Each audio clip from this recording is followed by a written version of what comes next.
So I learned that if you don't have strong opinions on what you can do and not can do, and you dare to try it, it turns out that if you are good with your hands, you can probably do anything. So I liked it a lot, actually. We put new roof and installed a new kitchen and changed all the windows and we did everything there. And I met people from many parts of the world. Once we were out on a mission outside our camp and in other parts of Croatia, and we took a short break in Nepalese camp, actually. And we went into the restaurant and have some a meal, and they had this shop where you can buy equipment and gears and stuff. And in Nepalese soldiers, they have this special gurkha knife. You know it? Yes. Yeah. And according to the legend, I learned after that, every time the knife is brought out, it has to taste blood, right? Exactly. Yeah, so she lived here in Göteborg, so it was very convenient. So all the stars were aligning. Yes. Already. kind of. And actually, she is I think a big part of why I actually got the ideas that I should get the universal degrees. Okay. Because I had never thought I would do that earlier in life. So we very quickly moved in with each other, and once you start living with someone, you influence each other, and she's a big part, of course, why I started to study and went into Chalmers, of course. When I worked with high voltage system, after a while I kind of missed the pulse of having, strong deliverables to the projects. So I applied for another manager role and became manager for the battery management system, the hardware itself, and also the in-house basic software in it. Yeah. So I was that for a while, and then I got a call from one of the department managers who asked me if I could start up in-house organization developing basic software in-house, way how to integrate it into the cars. So that was my thesis work. Yeah. And I felt it was good because it was at Volvo Cars and it was with safety. Okay. So I as you remember, that is why I wanted to work at Volvo Cars. Okay. But 2003, they did not employ anyone. It was like when I wanted to become a policeman. It was stopped. But Lear at that time was full service supplier, sitting inside Volvo Cars, doing the electrical distribution system for the small platform at that time. And they had just launched the V50 and S40 cars at that time. So I was sitting inside Volvo Cars from at 2003 when I started there. So from there on, you went really deep into the electrical stuff. Yes. So one of the department managers asked me if I wanted to be product manager for power electronics. Okay. And I can't say no when something really interesting, challenging is giving me. So I said yes to that. So then I became the product manager for power electronics, which I am today. And that is a really, really interesting area where we have, as I said, the onboard charger and the DC-DC converter and the inverter. And they are very, very vital components in the drivetrain, of course. And in the beginning, when we started to doing battery electric vehicles, there was a lot of focus on battery and battery cells and building up the technology and competence around that. But now it's, I would say, the most focused area right now is power electronics.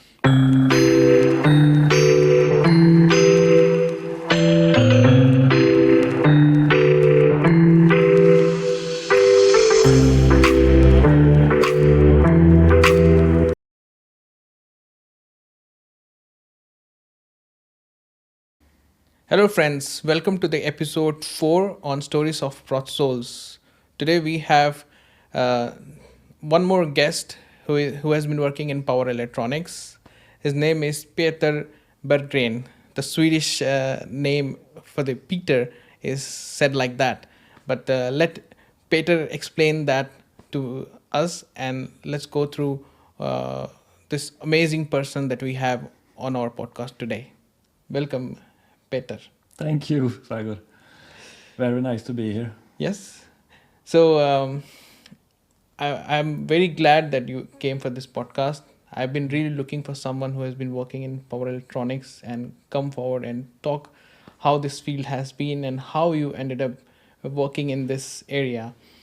But let's start with the small little things in our lives, let's say in the childhood, which slowly adds up and makes us made you in this case to take up the decisions and end up where you are today. So let's talk about your childhood. How was it and how did it shape Yeah, you? this will be a long story, I think, since I'm Okay. that old. But it was not like it has not been a straightforward road to become what I am or where I am today. When I grew up, when I was a small kid, around 6, 7 years old, my grandmother actually she was she was sewing clothes, Uh-huh. and I really liked fancy clothes. So I asked her to make me a dark blue velvet suit so I could wear when we went to parties. Yeah. So always when we went to parties, I had this blue velvet suit, and I was wearing a medal, gold medal I got when I played soccer. Uh-huh. So that was a strange story compared to what I am now. But I got interested in clothes and in uniforms. Actually, my father had a book with a historic book with uniforms through several hundreds of years, and I played a lot with these small plastic soldiers when I was a kid. But anyway, when I was a teenager, and most of my classmates, boy classmates, they wanted to be engineers, and I definitely didn't want to become an engineer. Actually, You were very clear at that time. yes, I think I might have said that I will never become an engineer. So, Okay. so I wanted to become a tailor. So I educated myself 3 years in men's tailoring. Okay. And I had some strange dream, I think, to become a designer or something like that. Okay. But it didn't happen. When I finished school, I started working in a shop selling clothes.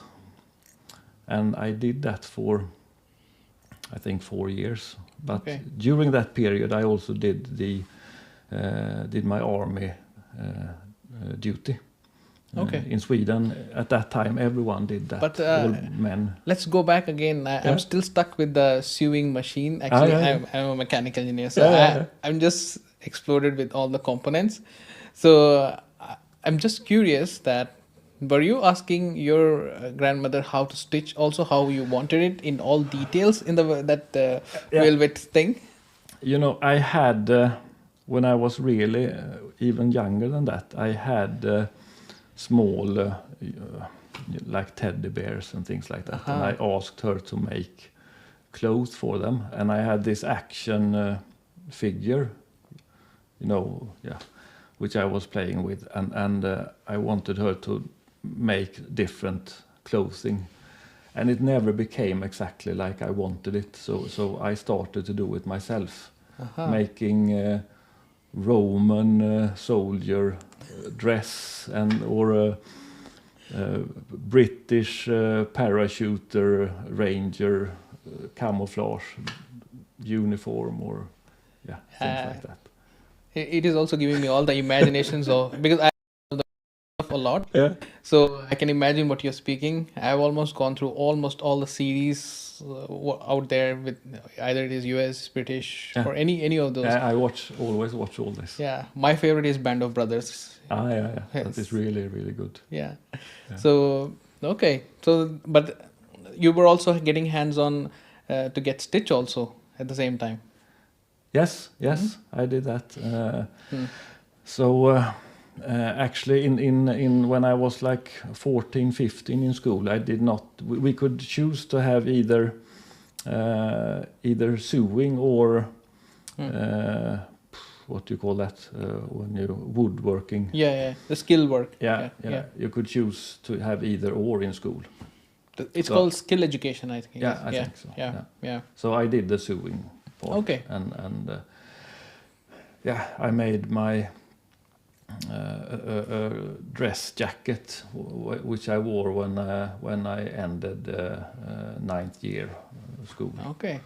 So you don't have to go for shopping. You can just make your own. Yeah, I don't do that anymore. But during a period of my life, when I was a teenager, I did it a lot. I did a lot of my own. Who would imagine that you were doing that? Yeah. You have that skill also.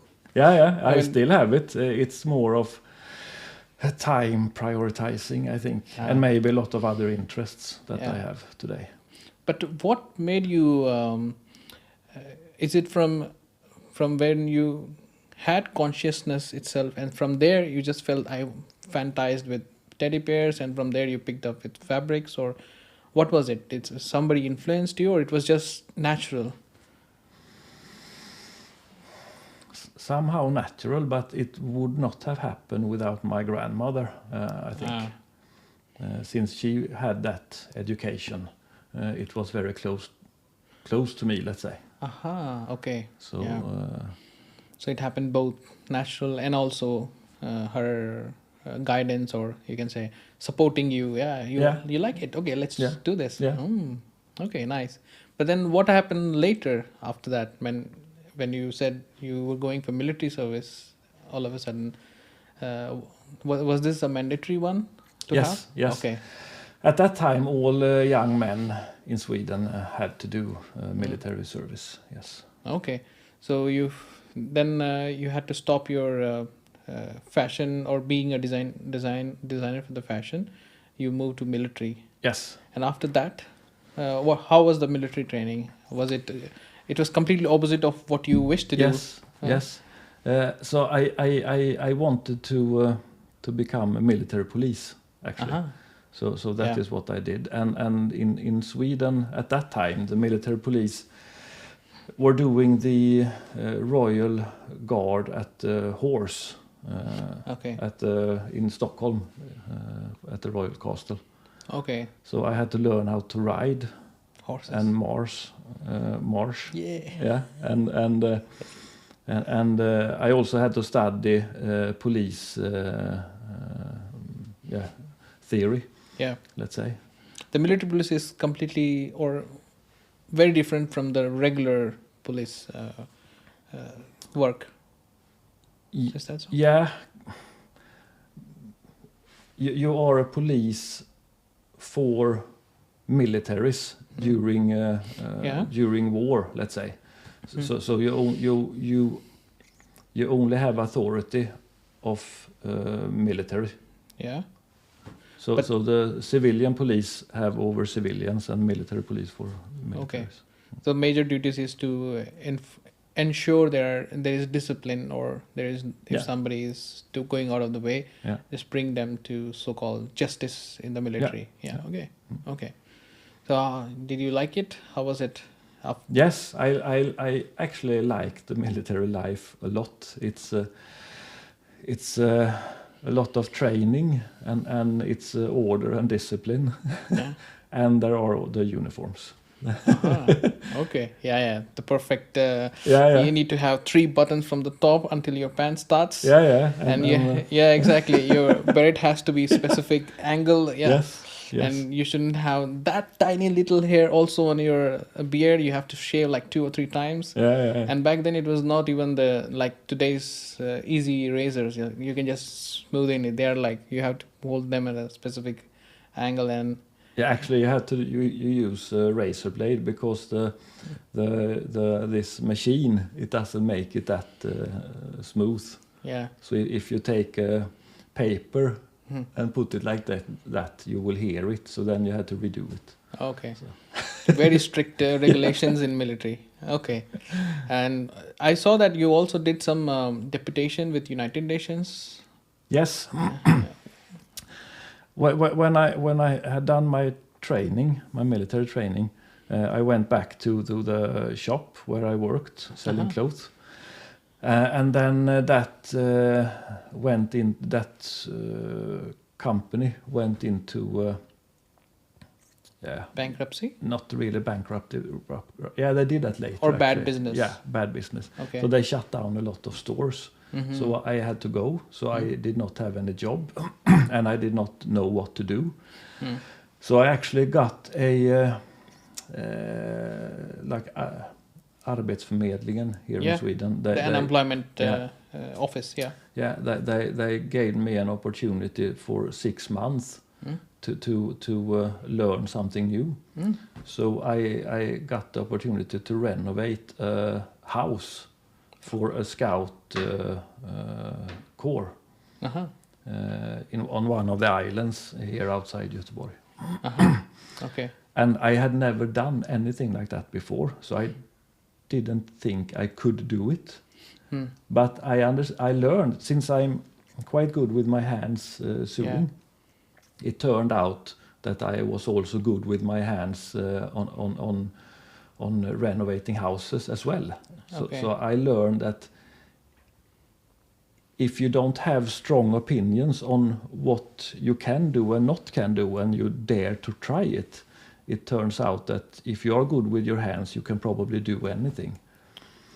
So I liked it a lot, actually. We put new roof and installed a new kitchen and changed all the windows and we did everything there. So, and this was when exactly? Years? This was 1993. Okay. So the modernization was coming in kitchen a lot by that time, right? We actually bought an old kitchen and painted it and put it into that house. Okay. So it was not very modern, but okay. It was good compared to the one that was there before. So. Okay. But this was only for half a year, and I really wanted to do military service for UN in another country somewhere. And I applied for. There was a war in a part of Africa. Which I applied for, but they did not take me because it was that severe in that area. So you had to have done UN service before, actually. Okay. But then we also had troops in Lebanon during that time. And then the war in former Yugoslavia started in like 92. So we had troops down there, so I applied for that and got a mission there for as a military police in Zagreb in Croatia. Okay. So this was this deputation where you went in. Yes. Okay. So first there was a training, and then there was 6 months of service. So these are the troops where you are between two different disagreeing parties. You're almost like maintaining a differential zone, right? Yeah, kind of, yes. Okay. The UN have different missions. You have peacekeeping and peacemaking. In Lebanon at that time it was peace, so it was keeping the peace. Okay. But in former Yugoslavia at that time, in Bosnia and Croatia, and so there was peacemaking, actually. Yeah. So there were troops from all over the world. I was in a platoon with Swedish, Norwegian, Canadian, French, Netherlands. Okay, a lot of cultures to mingle with. I mean, it's military, but yeah. Yes. Yeah. And then you also need to learn the local understanding of the culture and a little bit of language touched so that you can communicate. Yes, we cooperated with the civilian police in Zagreb at that time. So different experience. Yes, altogether. It was really interesting. I met people from many parts of the world. Once we were out on a mission outside our camp and in other parts of Croatia, and we took a short break in Nepalese camp actually, and we went into the restaurant and have some a meal, and they had this shop where you can buy equipment and gears and stuff.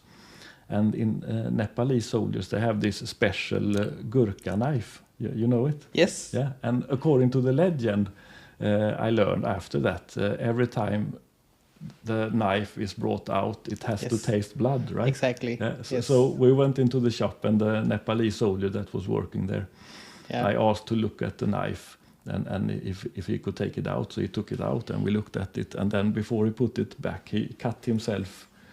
So it became blood on his finger, and then he put it back. So. It's one of the most lethal blades out there, and they're kept sharpest, and their angle of attack, if you have seen them, they're not like the regular blades. They're opposite. No, it's a bit. One of the most lethal ones, and I remember one anecdote. One of the there was one of the wars like between India and Pakistan, and one of this officer was on a ridge, and he was the commandant of this platoon that he had with him, and they were all these Nepalese Gorkhalis, and they were all like, they have all very short heights, but with these blades unleashed, it doesn't matter if the guy is double their height. They actually did. I will not say the word, but they did kill the guys who were double their heights. And these guys had no bullets left.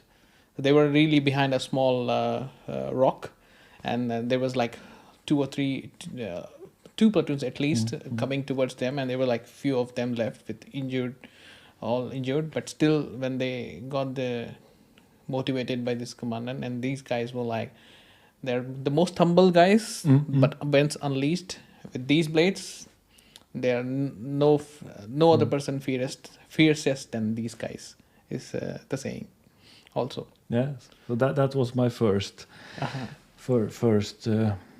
time I met Nepalese soldiers. So finest soldiers. I've heard that. Yeah. That's nice. Then you have a very different experience than what you were already thinking to do, and then military, and then this was like a special extension of what you were thinking in military service. Yes. Then after this service, how did you? I mean, the service was over by that time. I came back when I was 24. Yeah. I came back to Sweden again. And then what did you start with again after that? Yeah, then I came home and I did not have any job or no education or anything, more or less, except for the tailor education. Yeah. But I knew that I didn't want to continue that. So I got a job on a security guard company. Question there. Yeah. Why did you feel that you don't want to continue? What was, you wanted to do more, or? When I came home to become to be a military police for Swedish UN soldiers, you have to be either a civilian police in as your work here in Sweden, or having military police training from your army duty. So I worked together with in UN. I worked together with a lot of everyone were policemen. So I actually wanted to be a policeman when I came home. Okay. So I got a job at a security guard. We were keeping the security of the night traffic on the buses on Friday and Saturday nights from midnight until 4 o'clock in the morning. We supported those who drive the trams and buses when people are drunk and Especially Fridays and Saturdays. Helping them to go home. No, keeping it safe on the buses and not helping them to go home, but not being violent at the buses at least. Okay. To be somewhere else. But you started liking policing because it was more about interacting with people and seeing the feel of protecting people, or what was that feeling? Yeah, I think in that age, I felt it was a bit exciting. Okay. And this was when you were 21 or? No, at that time I was 24. Okay. Yeah. But at that time in Sweden, the police academy was closed. They did not bring in any new students. Okay. For some reason, they thought they didn't need it. So I think it was closed for 3 years. Okay. In the mid-90s. Mm-hmm. But I didn't have any real education, so I didn't have all the everything that was needed to be able to come into the school, to the police academy. So I was studying at Komvux. I needed to study some parts. And at the same time I was working, and I took different jobs that I could get that didn't require any education. So I was short time working as a painter during the summer only, but then I got a job at the company as a handyman or fixing in apartments. What did you call it before when we talked? The caretaker. Yeah, caretaker. Yeah, for the residential buildings. Yeah. And I mow lawns and working in gardens and things like that. And then that company bought a small company that did what is that in English? Putting tarmac. Okay, on the roads. Yeah. And putting concrete bricks. Yeah. On roads. Yeah. The curbs. Yeah. I mean, basically building a road.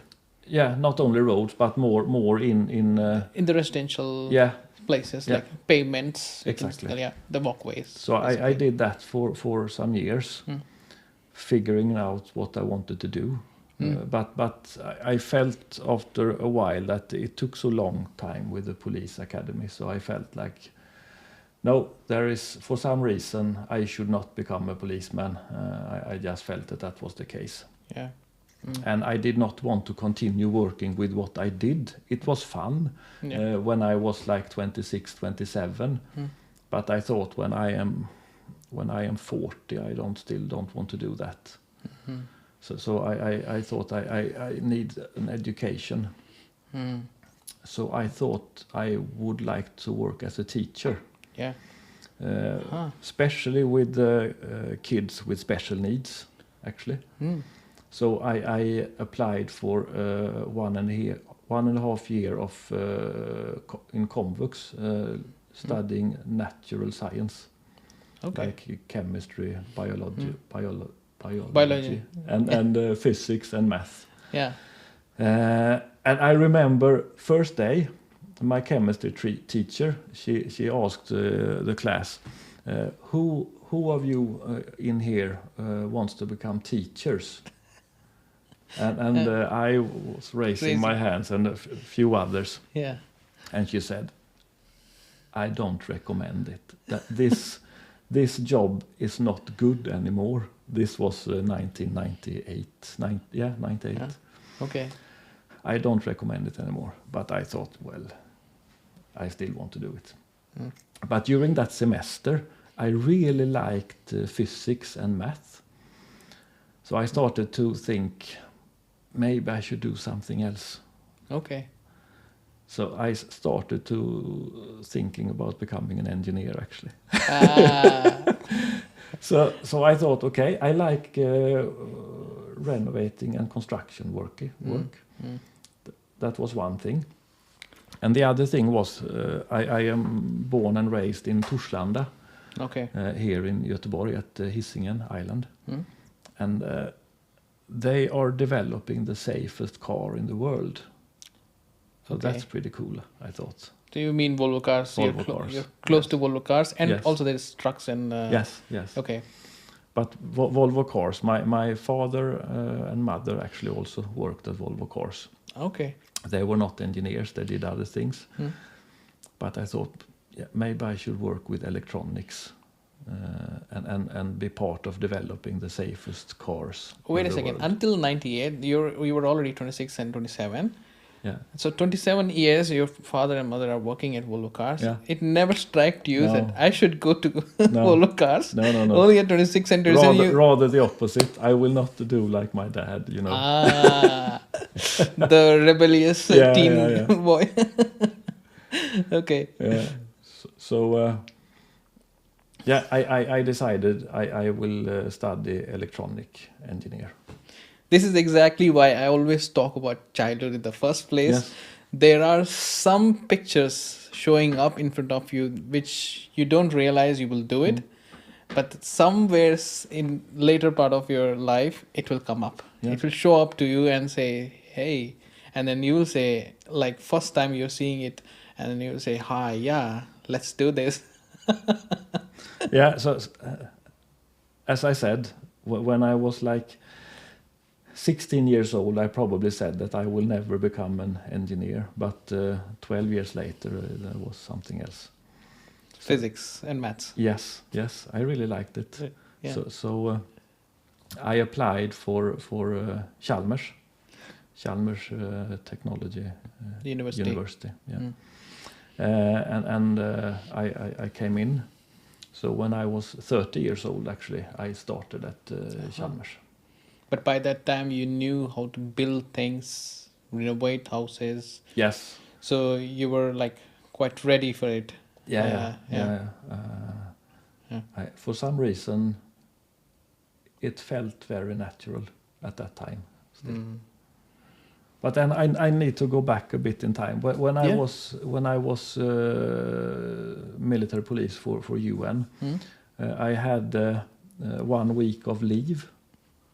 So I went. There was a train going from Zagreb and to Bad Gastein in Austria, in the Alps. Okay. So me and some friends from UN, we went there for a week skiing. Mm. And there I met a woman, which I started to, there were no cell phones or internet at that time. So we started to write letters Yeah. to each other. I had some months left on my mission for UN. Yeah. So we wrote letters to each other. Yeah. And then we started to date when I came home. Mm. And 1.5 years later, we got married. You're talking, she's from Sweden or? Yes. Yes. Okay. She was there on a bus trip from Sweden. Yeah. And I came with train from Zagreb. That's she was there with friends and we met there. Mm. And she went back to Sweden and I went back to Zagreb and we wrote letters. And then we started to date. She lived here in Göteborg, so it was very convenient. So all the stars were aligning. Yes, already. kind of. And actually, she is I think a big part of why I actually got the ideas that I should get the universal degrees. Okay. Because I have never thought I would do that earlier in life. So we very quickly moved in with each other and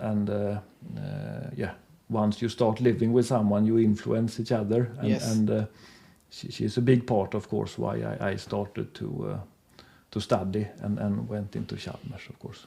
She kept I totally agree.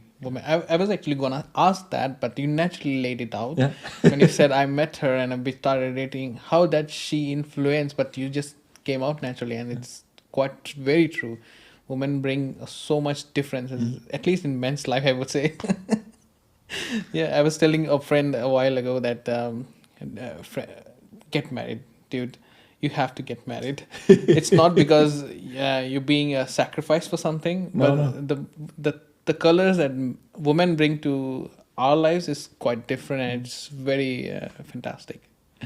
But yeah, so she was also one of your influencers. Definitely. To be Yes, okay. Yes, definitely. And when I started at Chalmers, so I think it was the second or third day at Chalmers. Okay. Okay. This is a bit. Can we get tissue? No, There. it's okay. Yeah. No, but we got twins. Aha.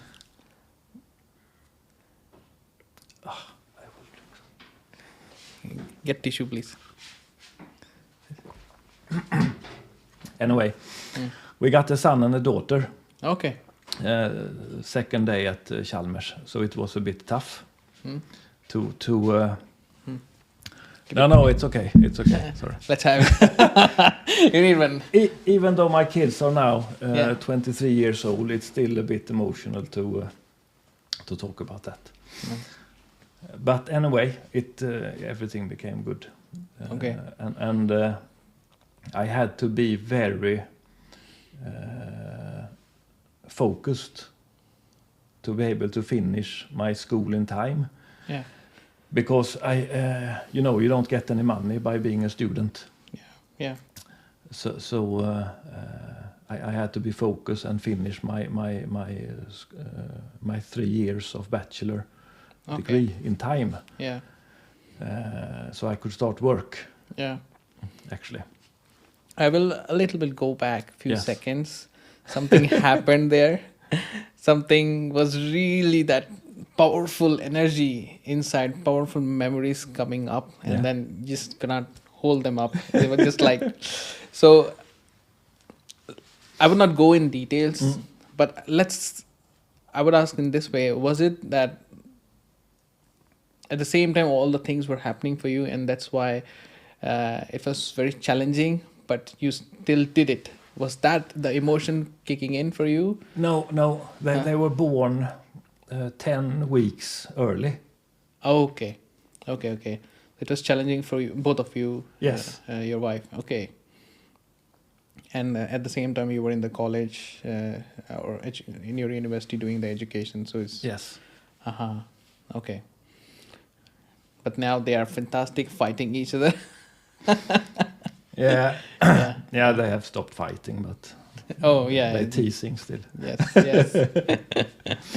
Yeah. So you finally finished your education in Chalmers, and you picked up power electronics, or Electronics. It was yeah. actually automation was my subject with some programming and so. So I think there were, by that time it was already Siemens PLCs and all that stuff really caught the fire in the whole industry, and also in educational field. Yeah, that is correct. That is correct. But once you have got your degree, and it's more of, you need to get your first job as an engineer, and that is actually what puts you on a certain direction. So for me, 2003 in Sweden, it was really a bad economy at that time. It was really tough to find a job. So most of my classmates, they continued and studied a master.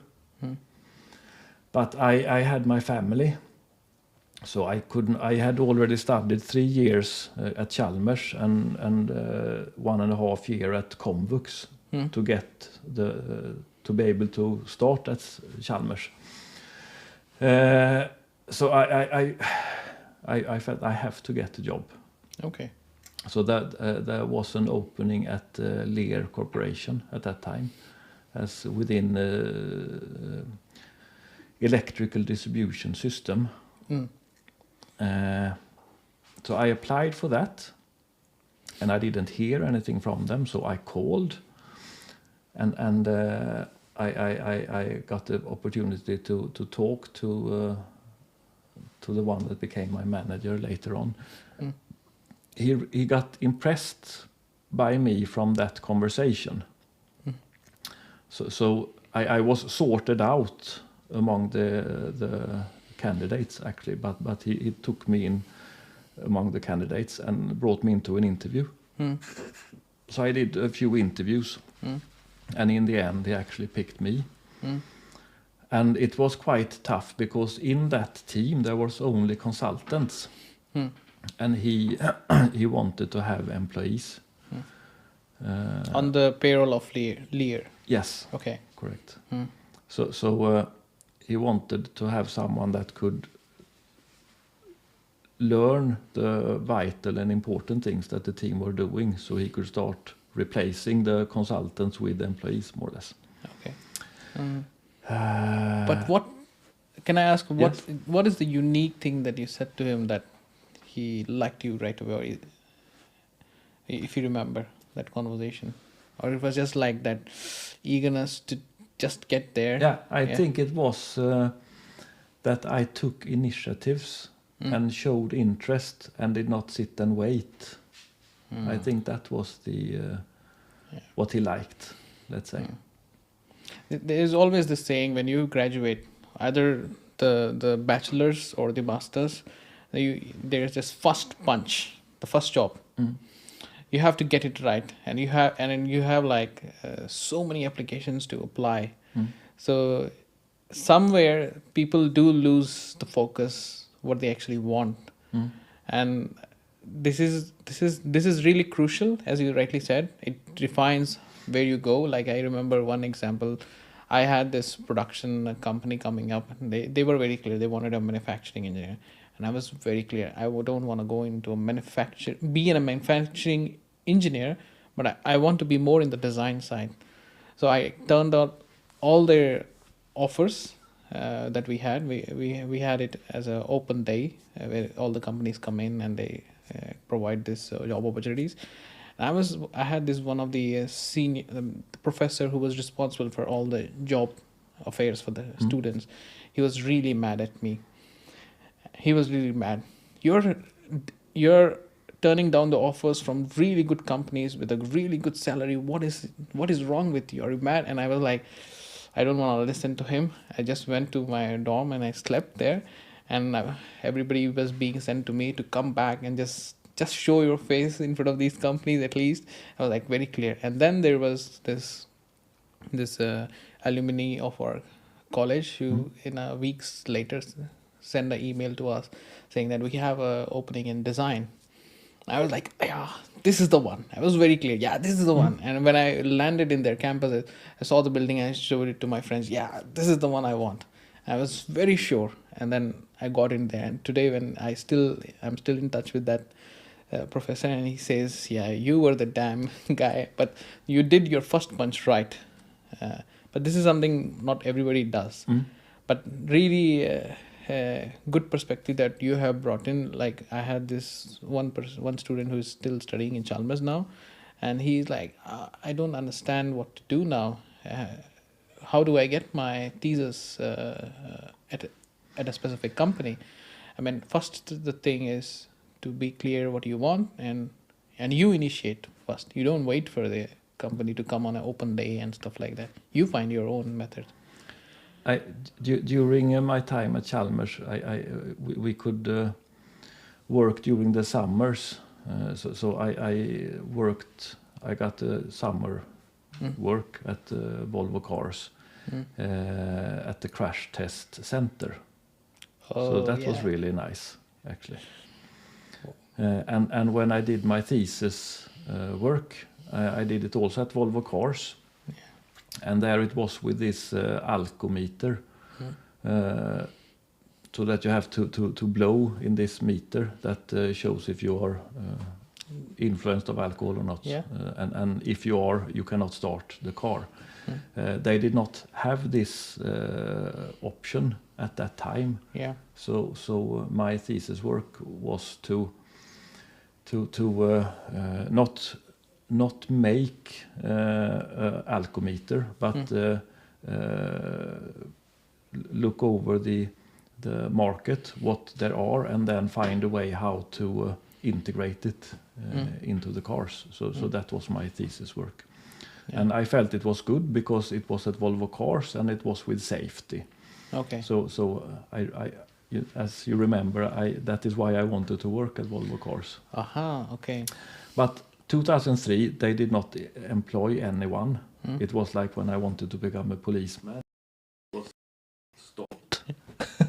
But Lear at that time was full service supplier, sitting inside Volvo Cars, doing the electrical distribution system for the small platform at that time.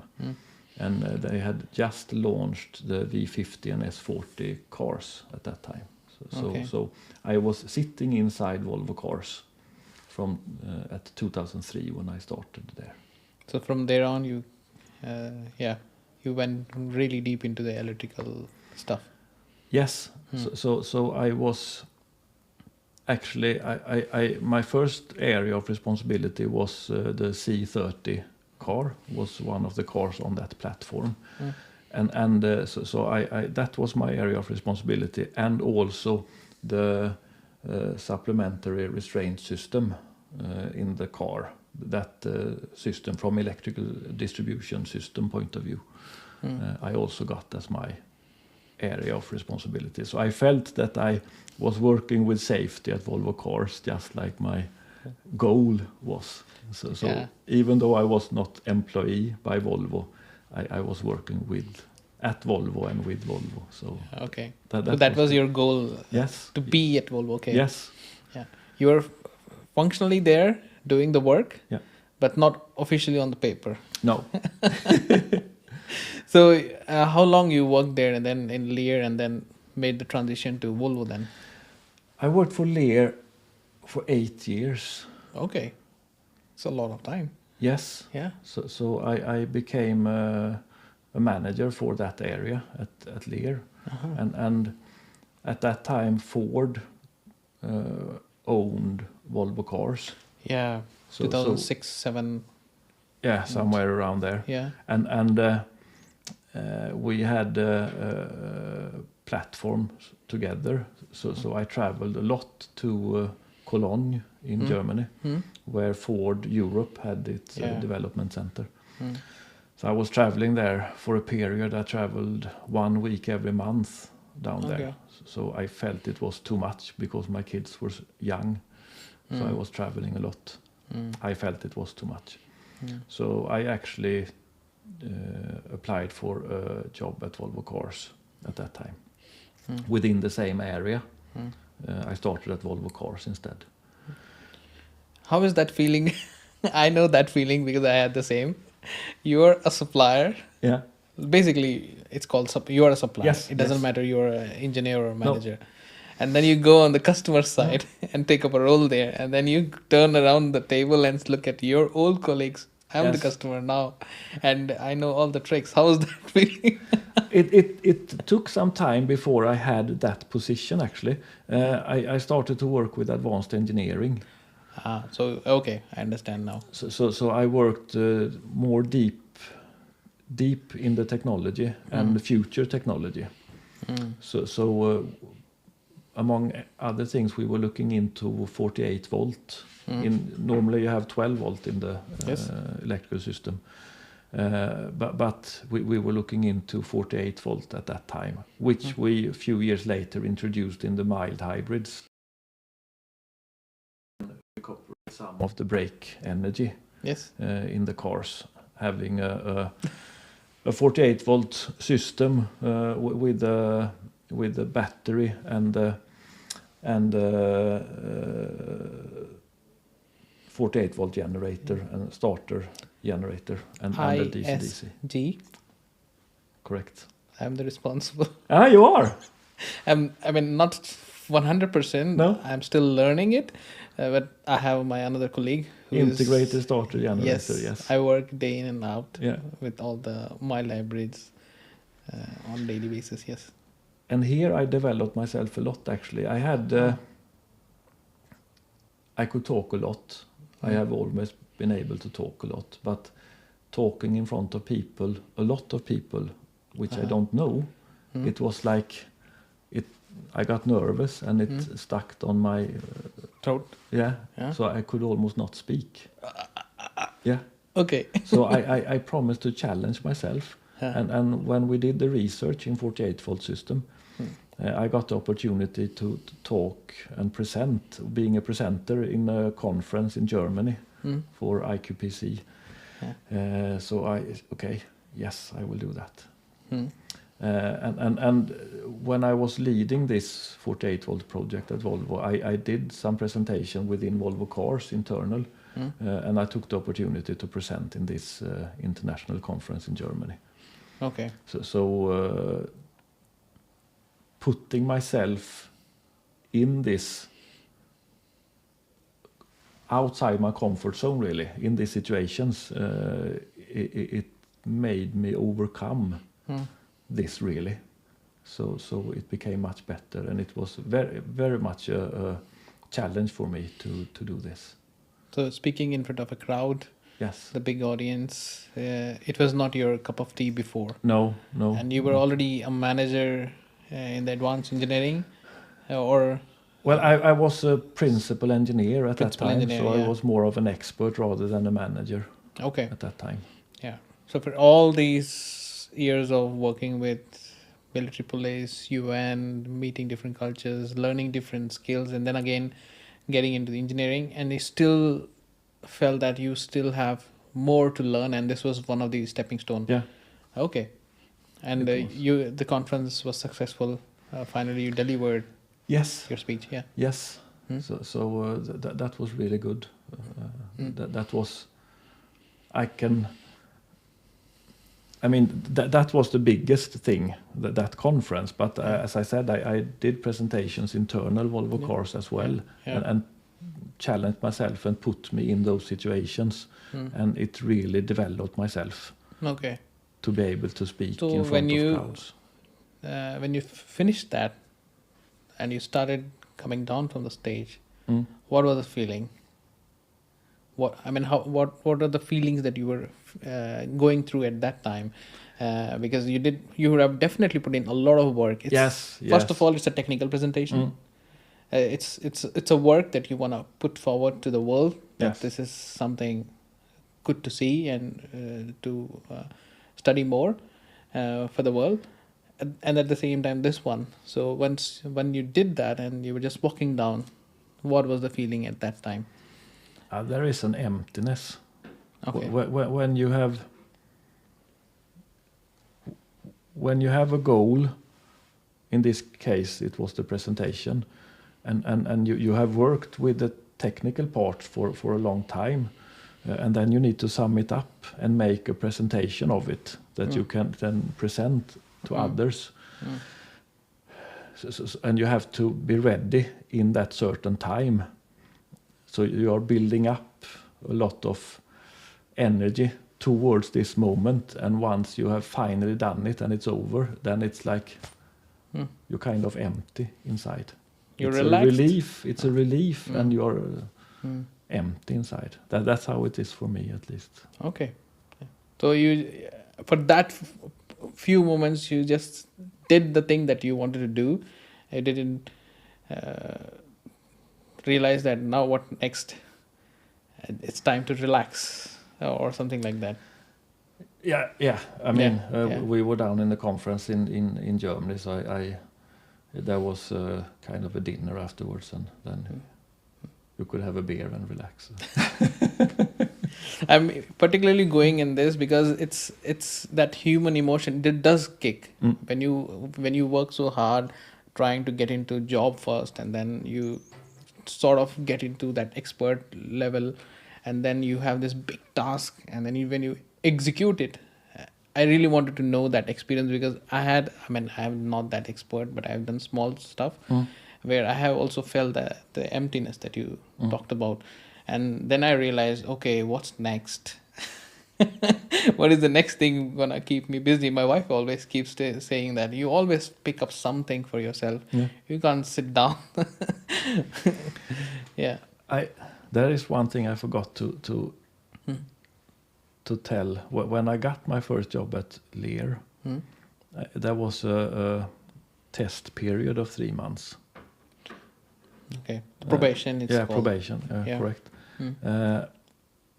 But during that time, my manager at that time, he doubted me. So when there was close to 3 months have passed, he took me into a conversation, and he said, "I sorry, Peter, but I don't really see that you are the right person yet. But I will give you a second chance, and I will prolong this probation period with an extra 3 months." So I had to prove myself for another 3 months. So in total 6 months I had to prove myself. And that was really tough 3 months. That made me...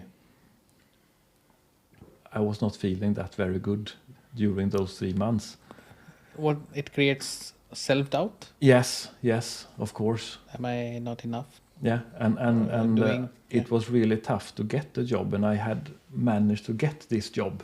And if I don't manage to do that and fail, that would have been quite tough for me. But he started to trust me and signed with me as a full-time employee. And then after that, during these 8 years that we worked together, we became very close, and did a lot of travels together. I say now as Lear, we got the business for Opel in Germany. So I was in Germany for a period, also starting up a new office down in Germany for Opel. We did a lot traveling together and work together, and so he definitely started to trust me a lot after a while. But it was tough the first 6 months. It was really tough. So about the Volvo now. So you finished being this at this conference. Yeah. What was next then? I got... we started a new platform called C1MCA, and it was CEVT, CEVT company, that got the task from Geely and Volvo. By that time, Geely had bought Volvo. Yeah. And CEVT got the task to develop a platform that should make cars both for Volvo and for Geely. So I got the task to be responsible for the electrical distribution system on that platform. In collaboration with them on this correct. Joint project. CEVT had got the job, Okay. but they didn't have all the resources and competence. So they borrowed people from Volvo in some areas, and from my side, I got the task to be responsible for that area. Okay, so you were like managing people, or just? No, actually, we brought in a supplier. Okay. Lear. Yeah. Customer. So then I became in that position. Yeah. And it was, I know I said many times that everyone at the customer side should have been a supplier before. Yes. Because it makes you understand the situation the supplier are in. Yeah. And I think not always all customers are behaving in a good way. Yes. Keeping a good manner. And I think that is important regardless on which side you are. Yeah. Regardless if you are customer or supplier, you need to keep a good manner. Yeah. So I think it meant a lot for me that I had been 8 years on the other side. Yeah. Same feeling. I had the same first-hand experience, and I felt that for one moment I was accommodating to the supplier because I exactly knew what is they're experiencing, and I felt the same that at the customer side, that where we are now, everybody needs to understand the supplier, and you can't really make that done in a few meetings. One had been working on that other side to be on this side and be judgmental. Okay, this is how it is. Yeah, so totally agree on that part. Yeah, so you were already managing suppliers from this Yes. role on, but how did you end up in power electronics later? Yeah, nothing in my life has been a straight Line. and before I became an engineer, as you have heard, but also during my years as engineers, I have been on both sides, you can say, both supplier and OEM customer, but also on. I wanted to become a manager. I was a manager.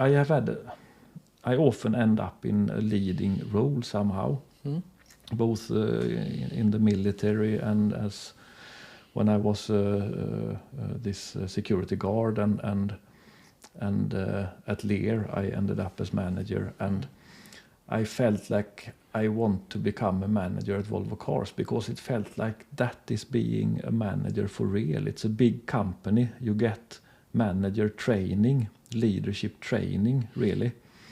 And you're a manager among a lot of other managers, so it's a high standard. Yeah. That is what I felt. So I want to become a manager at Volvo Cars. So I applied. I was actually at ICA Maxi one evening. Okay, one of the shopping stores. Yeah. Yes. Yeah. And I met a former colleague who was a manager. And he quit Volvo Cars and left. So he said that now there is an open position. You should apply for it, Peter. Okay, So the one he left. Yeah. Okay. So I got the name of his manager. So I went to him on Monday, the day after, and asked him, and he said, "Yeah, the ad we have just closed it down, but if you send me your CV and I can have a look at it." So I sent him the CV, and then he called me into an interview, and there was a few interviews, and then I got the job as a group manager for high voltage system at electric propulsion system. At that time, I got offers before that working at SEFT, of course, and it was really appealing at SEFT because it was like, everything was new there. They were building up a new company, and it was down at Lindholm, and it was nice area, and I really liked it a lot. But there was a chaos, and I felt I like where everything is new and they build it up, but I like what Volvo Cars have with the structure and the long history, the yes, values. Yeah. Yes. So I declined SEFT, but EPS at that time was a small department at Volvo Cars, electric propulsion system. We had made one electric C30, small, low volume, never reached any end customers really. And we have just launched, a few years earlier, launched the first plug-in hybrid, the V60 diesel plug-in hybrid. Okay. And I really liked the idea with electric cars. Sometimes people want to decide what it means to be interested in cars. And many times it's equal being interested in cylinders and valves. and loud engines. But that is not at all what I am interested in. I am still interested in cars. And I really like the idea of electric cars. They are completely silent. And they don't bring out any CO2 pollutions or anything. Okay. So I really like that idea. So EPS was a small department doing a product, and everyone there was like really passionate about this area.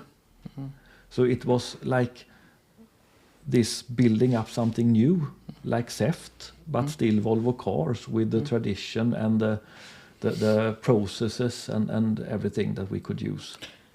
Small injection, or I wanna understand. This is the say seeds being laid down for the new electric propulsion team you're talking about. Yes. So this is in the most incubation mode. This small team was what you're talking about right now. Yeah. EPS at that time was the electric propulsion system. It was one department within Volvo Cars. It was just moved to a powertrain at that time. Okay. And it was, we have decided we should have a plug-in hybrid on the SPA1 platform. And it was really low volume. So it was, no one really believed in it, you know. Yeah, let them do their thing, and we focus on the big business, kind of. So I started there as group manager on the group doing the systemation of the high voltage system, all the ingoing components there, like the battery, the DC-DC, the onboard charger, inverter, of course, but also some climate, like AC compressor, electric AC compressor, and this coolant heater. So all these components need to be working together as a system. Yeah. So my team had that responsibility. So there I became group manager for the first time at Volvo Cars, and got all the training in being a manager, and that was really, I learned a lot. I was manager there for a bit more than 3 years. Okay. Or it's more of a listening job than and also mentoring, right? The first time experience. I mean, with the leadership role that you got now as a group manager, it's more about listening to the people than mentoring them. Yes. Quite different from being a principal engineer, where you have to talk, you have to work. Yes, it's definitely a big step. Yeah. You need to handle one-to-one talks, almost like we have now. You need to have salary talk, performance talk, and you need to guide, of course. When I mean, the real experts are the engineers in your team, but they sometimes come to a situation where they have different alternatives, and they need your help as a manager to take that decision on what to choose, more or less. So that is, of course, your responsibility as a manager. And then this was when the initial stages of when the plug-in hybrids were being developed. You were part of that, your team, and then later you guys moved bigger and got into electrification as a department, or you moved away from that department to something like a else? year after I became manager at high voltage system, Volvo announced that they will I think that is when we announced that we will become an electric car maker at 2030. So it was still some years left, and we had a plan there. So electric propulsion system, that department was splitted up and moved into the different departments at powertrain. and we changed name to Propulsion. This one is electric propulsion. Yes. Okay. And after a while, we really wanted to show that we are an electric. We have ambition of being an electric car maker. So then, Orobay was created, and we moved out all ICE development to Orobay. So now actually the whole powertrain or propulsion today at Volvo Cars is electric propulsion, which was only a very, very small department when I started there. Now it's the complete propulsion. Yeah. So it has happened a lot, and that has been super fun to be part of that journey from being something small on the side with very passionate people with being A full-fledged, yes, a large department who has direct role of the company's goal, where company has decided to be electric, and now you are playing every bit of your energy working towards that extra life to the motor, or add that life to the electric. Okay, and collaborating with stakeholders outside Volvo, because it's an area which is very new to everyone in the industry. That is correct. When I worked with high voltage system, after a while I kind of missed the pulse of having, strong deliverables to the projects. So I applied for another manager role and became manager for the battery management system, the hardware itself, and also the in-house basic software in it. Yeah. So I was that for a while, and then I got a call from one of the department managers who asked me if I could start up in-house organization developing basic software in-house. So I left the hardware, and I moved to another department, and for 2 years I started up together with some other people this area with in-house software development actually. And during that time my manager left, and he asked me if I wanted to be acting department manager for him. Okay. So I couldn't say no to that. So I was that for 4 months, and then they found the manager to be there. So I went back to my old manager job. And after half a year, one of the department managers asked me if I wanted to be product manager for power electronics. Okay. And I can't say no when something really interesting, challenging is giving me. So I said yes to that. So then I became the product manager for power electronics, which I am today. And that is a really, really interesting area where we have, as I said, the onboard charger and the DC-DC converter and the inverter. And they are very, very vital components in the drivetrain, of course. And in the beginning, when we started to doing battery electric vehicles, there was a lot of focus on battery and battery cells and building up the technology and competence around that. But now it's, I would say, the most focused area right now is power electronics. Yeah, this was one of the questions that I was just waiting for. Power electronics is really critical. I agree, because battery has its own limitation, but if you use it in a really smart way, it could be really, you can have more advantages than what it can just give standalone, and the extension to is the power electronics. So is it like the future, you're already seeing it? You don't have to speak about the whole this thing, but let's say, So let's say you're already seeing a really bright future things at work right now, which would really transform how it has been all the way in power electronics, or let's say it's a really different phase that electronics is seeing now, right now. Mm. Okay. We during the spring we upgraded our drivetrain,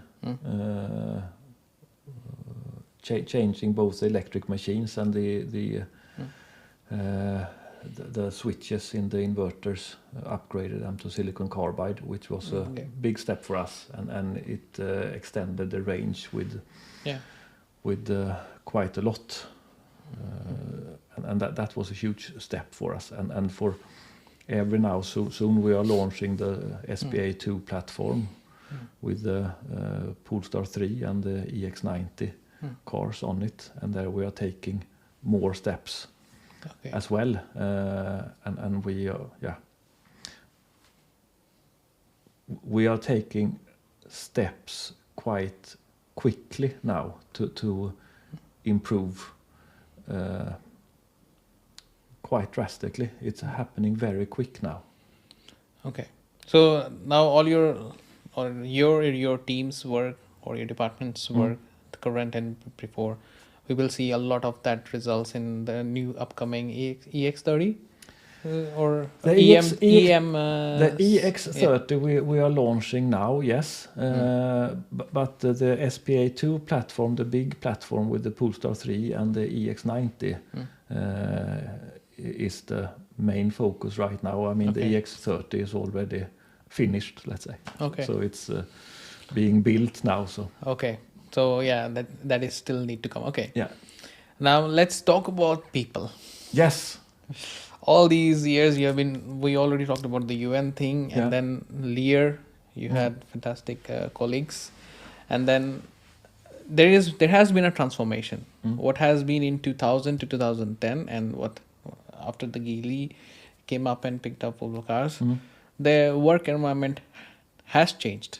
The people contributing, and these people being not really from around Sweden but beyond Sweden also, beyond Europe, and I mean people have very different cultures and languages, but everybody is coming together in one team and then working towards a common goal. So some antidote, I would say, I'm missing the pronunciation right now. I lost into the thoughts of the people. Anecdotes, thank you. So some anecdotes that you can bring up. How is it going? How it is quite different from what it used to be, and then a little light on this area, because you have been a manager in different phases. One directly, like if I have to say in a military standards, platoon, section, and then company commander. I have been in different leader roles, but also when I came out from when I did the tailor school or tailor education, it was mainly females. We were not that many guys. Okay. And when I started to work in a clothes shop, it was also mainly women. And then when I started to work as a caretaker and doing that kind of things, that was more or less only men with no university degrees. So that was something totally different. And of course in the army, there is only men. At that time it was only men with young men. So most of no one had the time yet to get the degree, but there was all kinds of people there, but it was only men. And it becomes a certain culture when everyone is very homogenic, let's say. Then I started to work as an engineer. Then everyone has a universal degrees, but it was also mainly men, Swedish men. And just as you said, I have now worked within automotive industry for Volvo Cars for 20 years. And now I have employed people from more or less all over the world, many from India, but also from Africa and many countries in Europe, and it's so much more interesting and fun to work with different cultures. And what I really lack still is that there are not that many females yet as engineers. One good thing about India is that you don't seems to have, especially in software development, it doesn't seems to be like something that only men shall do. There are just as many women as men. In Sweden, we like to think that we are very equal, men and women, but we still have strong opinions on what a man shall do and what a woman shall do, I feel. Okay. And I think you can see that if you go to Chalmers and see how many students are female and how many are men. So I really would like to see more women in engineering. But the big change is that we never have group meetings in Swedish anymore at Volvo Cars, because there are people from all over the world with a lot of different cultures, and that I have always been fascinated by. Like when I was in UN with soldiers from all over the world, and now it's like that at Volvo Cars actually. English is the official language for yes. communication. Yeah. Okay. Yeah. Just because you mentioned about India, when girls do select computer science, but they also have choice to select mechanical engineering. There is a saying in India that you will not see so many girls in the mechanical engineering because it's a little bit of physical work and kind of a thing. But I have seen really passionate girls who have chosen mechanical engineering, and I was at Johnson Controls, the competitor of Lear before, and later named as ADN.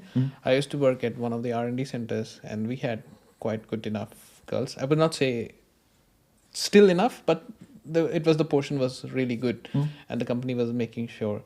But electronics and computer science, our director of photography, he can tell how many girls he had. the students in the student life is not that much. For mechanical engineers, not so fun. It's just like the military type for mechanical engineers. But I totally agree about the woman thing. I know one initiative that I also mentioned it on LinkedIn, Girls in Tech. We had one guest before, Vanessa Eriksson. She and some of her friends and colleagues, ex-colleagues, they have come together with this Girls in Tech, where they are really going to high schools now in Sweden, but it is also in Nordic, and they are spreading it more all over the world. That right at the school level, the motivation has to be there. And I believe one of the reasons why I want to do this podcast is also for those young age kids to understand and get the real changes, to know the real changes. Now they know one face that who has worked with power electronics, who is directly contributing to, let's say, electric cars. For them, power electronics means nothing, but electric cars, that is Peter. Okay, Peter. And working with Nice, he has been a tailor himself. There is nothing about being male and female, it's just passion. And then comes the electric cars, working on them, and he has told something interesting. It is power electronics. What is that?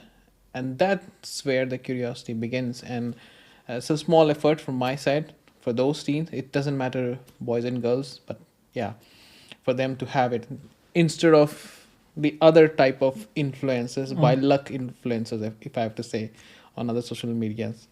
So there is some effort being done, still not enough, but we have to keep working towards that. So I think that's all. We have to stop here because we are over the time already. It's been blinking red for more than I think 20 minutes, but I couldn't stop it because it's so much interesting stuff. I still have, I think, few more questions. I will have maybe some questions from the people here. You have any question? Okay, we can take it later, offline. Yeah, so it's been very interesting. I have actually dived into your memories. I don't know how you felt, but for me, I have really dived into eyes, went into your memory lane, and I can feel those emotions very, very dear to me. So, thank you for coming on this podcast, laying out yourself the way you are, and it's really interesting. And you proved it, as you said in the beginning. It has not been the straight line. It has been a zigzag, 90 parallel way going, doing something else. And the first thing is, who would believe you wanted to be a fashion designer in the first place? So thank you. Thank you very much. It was super fun. Yes, even I liked it. So, guys, that's all for today. We will, whenever it comes, do watch it. And we will also lay out some shots if you don't have to see the whole long version. And we will also try to put it together on Spotify if the audio work is done by that time. But thank you very much for today on episode 4 with Peter Berggren. Correct.